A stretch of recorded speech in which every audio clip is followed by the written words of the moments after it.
बिस्मिल्लाहिर्रहमानिर्रहीम। अस्सलाम वालेकुम डियर स्टूडेंट, कैसे हैं आप सब? उम्मीद करती हूँ खैरियत से होंगे। स्टूडेंट, हमने 9th बायोलॉजी का चैप्टर नंबर 4 स्टार्ट किया हुआ है, सेल्स और टिश्यूज़।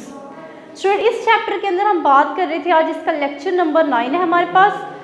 प्रीवियस जो लेक्चर था उसके अंदर हमने कुछ बात की थी साइटोप्लाज्म के बारे में और साइटोस्केलेटन के बारे में। आज हम बात करेंगे डिफरेंट ऑर्गेनेलीज, यानी कि सेल है वो किन चीज़ों से मिलके बनता है। सेल छोटी छोटी साख्तों से मिलके बनता है जिन्हें हम ऑर्गेनेलीज कहते हैं या सब सेलुलर स्ट्रक्चर्स कहते हैं। तो ऑर्गेनेलीज बेसिकली क्या होती हैं? छोटे छोटे और साख्तें जिनसे क्या जब ज़्यादा मिलती हैं ऑर्गेनेलीज तो उनसे सेल बनता है। तो उसके बाद आज हमारी जो मेन टॉपिक है वो है न्यूक्लियस, यानी कि सेल के दरमियान में एक छोटा सा स्ट्रक्चर पाया जाता है, उसे हम न्यूक्लियस कहते हैं। ठीक है, आज हम इसको न्यूक्लियस को स्टडी करते हैं। तो न्यूक्लियस देखिए क्या होता है। न्यूक्लियस जो होती है प्रोमिनेंट बॉडी है, एक वाजिया बॉडी है, एक जिस्म है या ऑर्गेनेली है। ठीक है, आप कह सकते हो या तो एक बॉडी है या वो एक ऑर्गेनेली है, किसकी? सेल की। That control all activities of the cell, मतलब एक ऐसी बॉडी है, ऐसी इज्साम है या ऐसा सेल है, ठीक है, जो सारी की सारी सेल की एक्टिविटीज को कंट्रोल करता है। तो ये इसकी डेफिनेशन थी कि न्यूक्लियस क्या होता है? एक ऐसी बॉडी सेल के दरमियान में पाई जाती है जो सेल की सारी एक्टिविटीज को कंट्रोल करती है, उसे हम न्यूक्लियस कहते हैं। नेक्स्ट अगर हम देखते हैं न्यूक्लियस क्या होता है? डबल मेम्ब्रेन बाउंड ऑर्गेनेली है, मतलब न्यूक्लियस के गिर्द क्या होती है? डबल लेयर होती है, जिसको हम इन्वेलप भी कहते हैं। ठीक है, न्यूक्लियर इन्वेलप का नाम भी दिया जाता है। उसके बाद देखते हैं कि रॉबर्ट ब्राउन आए हैं साइंटिस्ट 1831 के अंदर। 1831 के अंदर सबसे पहले न्यूक्लियस की जो टर्म है उन्हें रॉबर्ट ब्राउन ने कहा। पहले तो जिस तरह सेल थ्योरी को हम पढ़ के आ चुके हैं, रॉबर्ट हुक ने जब मुशाहिदा किया था सेल का तो उसने एक कॉक ली थी, उसकी स्लाइस ली थी, उसको अपनी खुद ही जो उसने माइक्रोस्कोप बनाया था उसके नीचे ऑब्जर्व किया था। तो उसने देखा था कि जो होती है ना कॉक, उसके अंदर मखसूस तरह के छोटे छोटे सेल्स पाए जाते हैं। तो उन्होंने कहा था कि इसके दरमियान जो होता है ना वो बिल्कुल एम्प्टी है, लेकिन नहीं। फिर उसके बाद रॉबर्ट ब्राउन आए, उन्होंने कहा नहीं, न्यूक्लियस के दरमियान के अंदर भी एक स्ट्रक्चर पाया जाता है, जिससे हम सेल के दरमियान में एक स्ट्रक्चर पाया जाता है जिसको न्यूक्लियस कहते हैं। नेक्स्ट उन्होंने कहा कि ये ब्रेन ऑफ सेल है, सेल का सारा कंट्रोल जो होता है, जितनी भी एक्टिविटीज़ हैं वो सारी न्यूक्लियस ही करता है। तो उन्होंने कहा कि ये ब्रेन ऑफ द सेल है। नेक्स्ट अगर हम इसके पॉइंट की बात करें स्टूडेंट, यहाँ पे हमने इसकी डेफिनेशन देखी है, बात की है कि डबल मेम्ब्रेन बाउंड ऑर्गेनेली है। किसने इसको डिस्कवर किया? अब हम देखते हैं इसकी कुछ लोकेशन ये कहाँ मौजूद होता है। ये प्रोकैरियोट के अंदर कहाँ मौजूद है, यूकैरियोट के अंदर कहाँ मौजूद होता है।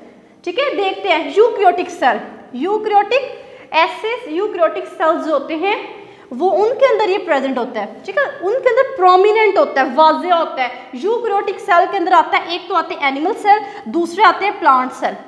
तो देखिए जरा, एनिमल सेल बिल्कुल गोल होता है, इनके दरमियान में इस तरह से ये न्यूक्लियस प्रेजेंट होता है एनिमल के अंदर। अगर हम बात करते हैं प्लांट सेल की तो ये प्लांट का सेल है, इस तरह प्लांट का सेल आता है, इनके दरमियान में क्या हो जाता है? बड़ा सारा वैक्यूल बन जाता है, जिसकी वजह से इसके साइड पे एक छोटा सा न्यूक्लियस होता है। ठीक है, यहाँ पे ये इसका न्यूक्लियस है। तो ये प्लांट में क्या होता है? सेंट्रल लार्ज वैक्यूल बन जाने की वजह से जो न्यूक्लियस होता है वो साइड पे धकेला जाता है, पुश हो जाता है। तो यहाँ पे उसने बताया यूकैरियोटिक में प्रेजेंट होता है न्यूक्लियस, प्रोमिनेंट होता है, एनिमल सेल के अंदर भी प्रेजेंट होता है और प्लांट सेल में भी प्रेजेंट होता है। Next prokaryotic cell, prokaryotic cell में तो जो न्यूक्लियस है वो एब्सेंट होता ही नहीं है, लेकिन इसके जो क्रोमोसोम्स होते हैं ना, विरासती मादे होते हैं, वो किससे बने होते हैं? सिर्फ और सिर्फ डीएनए से मिलके बनते हैं और साइटोप्लाज्म के अंदर एम्बेडेड हुए होते हैं, धंसे हुए होते हैं। तो यहाँ पे उसने बताया हुआ सिर्फ क्रोमोसोम डीएनए से और वो साइटोप्लाज्म के अंदर एम्बेडेड हुआ होता है। तो ये इसकी लोकेशन थी। अब हम बात करते हैं इसकी कंपोजिशन से। कंपोजिशन का मतलब ये होता है कि न्यूक्लियस है, उसके अंदर कौन कौन सी चीज़ें मौजूद होती हैं और वो किस तरह से बनी हुई हैं। तो फर्स्ट पॉइंट देखें जरा, न्यूक्लियर इन्वेलप। न्यूक्लियर इन्वेलप हम पढ़ के आ चुके हैं, डबल मेम्ब्रेन बाउंड ऑर्गेनेली। इसका सेकंड नेम है आपके पास न्यूक्लियर इन्वेलप भी होता है। ठीक है, ये न्यूक्लियस है सराउंडेड बाय डबल मेम्ब्रेन। उसमें क्या न्यूक्लियस होता है, उसके गिर्द डबल तह होती है, जिसे हम न्यूक्लियर इन्वेलप कहते हैं। नेक्स्ट है न्यूक्लियर पोर्स, यानी कि pores present in the nuclear envelope. Nucleus है, उसके अंदर छोटे छोटे मखसूस तरह के सुराख पाए जाते हैं, उन्हें हम न्यूक्लियर पोर्स कहते हैं। नेक्स्ट अगर हम देखते हैं न्यूक्लियोप्लाज्म, जिस तरह हमने पढ़ा था कि सेल है उसके दरमियान में एक फ्लूइड वाला एरिया जो होता है वो साइटोप्लाज्म होता है। इसी तरह जो न्यूक्लियस है उसके गिर्द भी एक फ्लूइड वाला एरिया है। उसे हम कहते हैं न्यूक्लियोप्लाज्म कहते हैं। उसके बाद हम देखते हैं न्यूक्लियोलस क्या होता है। न्यूक्लियोलस एक तरह का डार्क स्पॉट है in the nucleus where the ribosomes are synthesised. जिस तरह सेल है उसके दरमियान में एक रीजन होता है, इसी तरह क्या होता है कि जो न्यूक्लियस उसके दरमियान में एक रीजन होता है जिसे हम न्यूक्लियोलस कहते हैं। ये आपके पास एक स्ट्रक्चर दिखाया गया है न्यूक्लियस का, ठीक है। न्यूक्लियस है, न्यूक्लियस के गिर्द बीच ये देखिए आपके पास है उसकी लेयर, ठीक है। ये डबल मेम्ब्रेन होती है ये डबल लेयर होती है। तो ये आपके पास होता है न्यूक्लियर इन्वेलप, ये न्यूक्लियर आपके पास इन्वेलप है। इसके ये देखें ये वाला जो पोर्शन आपके पास होता है इसका न्यूक्लियोप्लाज्म है, न्यूक्लियोप्लाज्म। अब इसके अंदर क्या होता है, छोटे छोटे सुराख होते हैं, ये छोटे छोटे आपको नजर आ रहे हैं न्यूक्लियर पोर्स, ये भी सारे आप कह सकते हो। ये जो सारे के सारे हैं ये आपके पास न्यूक्लियर पोर्स हैं। ये जो रीजन नजर आ रहा है आपको ये आपके पास न्यूक्लियोलस होता है। ये डार्क सा रीजन होता है जो न्यूक्लियस के बिल्कुल दरमियान में प्रेजेंट होता है। और ये जो आपको नजर आ रही है सारे के सारे क्रोमैटिन्स हैं।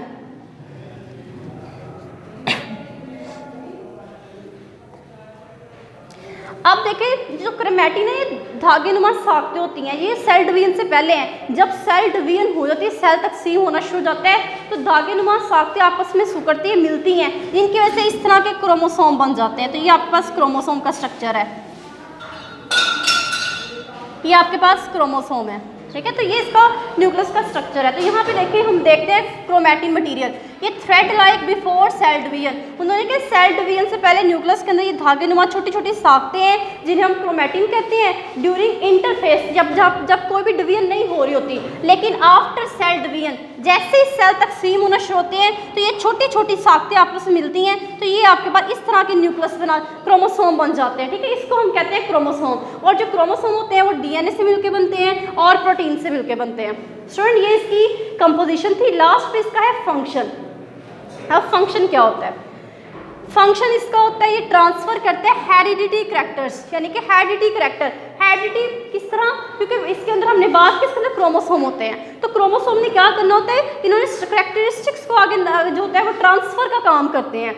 नेक्स्ट हमने देखा था न्यूक्लियोलस है, उसने राइबोसोम बनाना है। राइबोसोम कौन सा बनाना है, उसने राइबोसोम भी सिंथेसाइज करते हैं। राइबोसोम्स ने प्रोटीन के साथ मिलना है और आपके पास आरएनए बनता है। तो ये डिफरेंट क्या करते हैं, आरएनए भी बनाते हैं। तो इन्होंने कहा है कि जब राइबोसोमल आरएनए और साथ में कुछ प्रोटीन मिलती है तो उनसे क्या बनता है, आपके पास आपसे मैसेंजर आरएनए बनता है, ट्रांसफर आरएनए बनता है और क्या बनता है, राइबोसोमल आरएनए। तो उन्होंने कहा कि ये जो आरएनए फॉर्मेशन भी करता है, क्योंकि न्यूक्लियोलस के अंदर आरएनए फॉर्मेशन होती है, राइबोसोम बनाते हैं, आरएनए बनाते हैं। तो न्यूक्लियोलस में तो न्यूक्लियस का पार्ट है, इसलिए क्या होता है कि आरएनए फॉर्मेशन करते हैं। और दूसरा कंट्रोल ऑल एक्टिविटीज़, ये सारी की सारी सेल की जितनी भी एक्टिविटीज़ है उसको भी कंट्रोल करता है। किस तरह से हम पढ़ के आ चुके हैं, control all activities because the brain of cell. ये सेल का दिमाग होता है, सारी के सारी की सेल के अंदर जो भी एक्टिविटीज हो रही होती हैं, ठीक है। ग्लाइकोलाइसिस हो गया वो साइटोप्लाज्म में होता है, इस तरह कुछ रेस्पिरेशन होती है, जितनी भी एक्टिविटीज है सेल की वो इसके अंदर ही हो रही होती हैं। तो स्टूडेंट ये हमारा आज का टॉपिक था न्यूक्लियस। इसके बारे में हमने देखा न्यूक्लियस की डिफाइन क्या होती है, न्यूक्लियस की डिस्कवरी क्या होती है, न्यूक्लियस की लोकेशन क्या है और न्यूक्लियस की कंपोजिशन क्या होती है। लास्ट में हमने देखा इसके फंक्शंस क्या होते हैं। Thank you so much.